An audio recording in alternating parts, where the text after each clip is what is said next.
What is going on, people of the extranet? Tyler here with Random Automotive, and boy do we have a little bit something different and a treat for you today. This is a 1947 International KB-5. Now it's kind of a chop truck, meaning that it has a lot of different parts into it that's not original and that's some that are original. So this is, like I said, the 47 KB-5. It has a 1937 Dodge pickup bed. The interesting part about this truck is that it's set since 1958, and Justin here, who is the owner, said that he pulled it out of some weeds, and we're going to kind of get into that in a minute. I do want to invite you to subscribe to the channel because this is some content that he's got out at his place that is going to be great, and he's got a lot more where that comes from. So be sure to subscribe, give the video a thumbs up if you do like it. Toward the end, we'll kind of go back over that again also.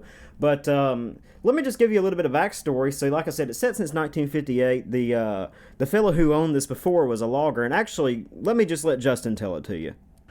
It was originally a log truck out of Georgia, and the guy moved his family up from Georgia and logged the property off and then parked the truck in 1958, and it's set ever since. I got the truck because he wanted it off the property there, and he said if I could get it off the property, I could have what's left of the truck. And then I've had it sitting around the shop, had a bunch of parts there. I do a lot of diesel mechanic work, and I had the motor from a previous job and transmission there. It's a 5.9 Cummins and a Eaton Fuller 5-speed out of a Freightliner FL70. I decided I was going to just throw something together because I hate to see old trucks go to the scrapyard. It's been a lot of fun.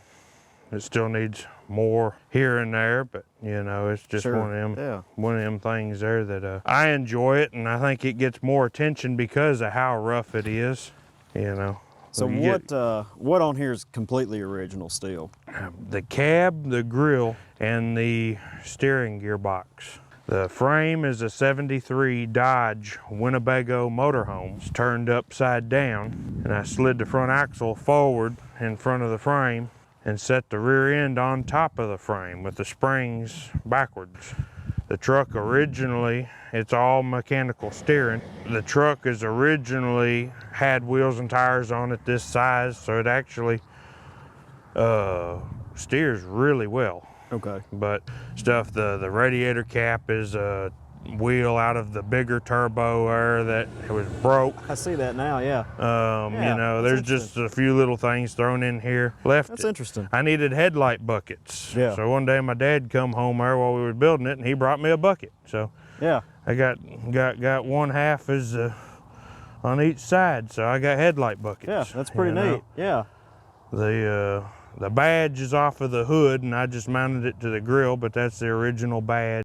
My battery box is a old toolbox, and the international on there actually is a badge from a scout, international scout. Okay. And that's just it. It's a very interesting story for a truck that's had a very long life, and it still gets looks to this day, which is very interesting. And you know, it may not be stock, that might be what some people are going for, but I think it's the condition that it's in, which the owner admits, you know, it's not the best, but it's the condition that it's in and the customization that it's seen that actually brings the attention to it. And that's why people love this thing, and that's why I love this thing. It's pretty awesome. So what we're going to get to now is the start and running portion of this. He starts it up, he revs it a couple of times. He didn't really want to drive it this day. It's been cold, it's been muddy. He said the tires kind of have a flat spot. So we're looking forward to getting back with him in the future to say, hey, you know, we'd like to take this on a drive sometime in the future. The weather's just not really the best for it now. So let's get to look at that clip.